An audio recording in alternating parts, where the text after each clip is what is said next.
ուզում եմ ուրախությամբ արձանագրել, որ շատ կարևոր մի որոշում է կայացրել FIFA-ն եւ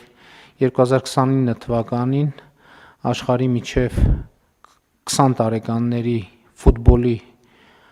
առաջնությունը տեղի կունենա Հայաստանում եւ Վրաստանում։ Ես ուզում եմ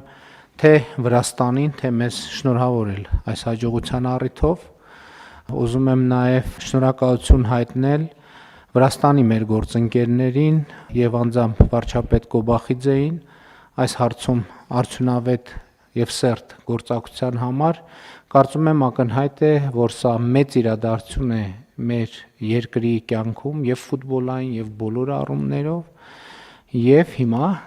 արդեն անցանք գործի։ Իհարկե նաև ուզում եմ շնորհակալություն հայտնել երկու երկրների ֆեդերացիաներին, որոնք այս ընթացքում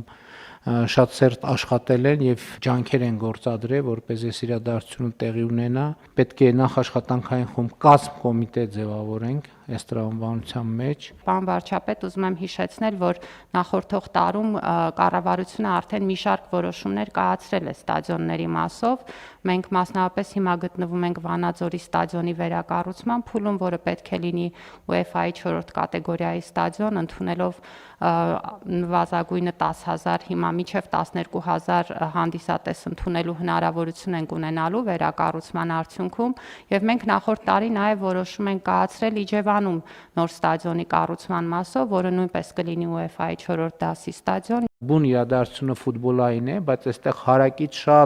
շատ մեծ էֆեկտների սպասում մենք պետք է ունենանք եւ պետք է ամեն ինչ անենք, որ ենթակառուցվածքը համապատասխան լինի, որպեսզի մաքսիմալ մեր տնտեսությունը, մեր հանրությունը, մեր բիզնեսը օգուտ ստանա։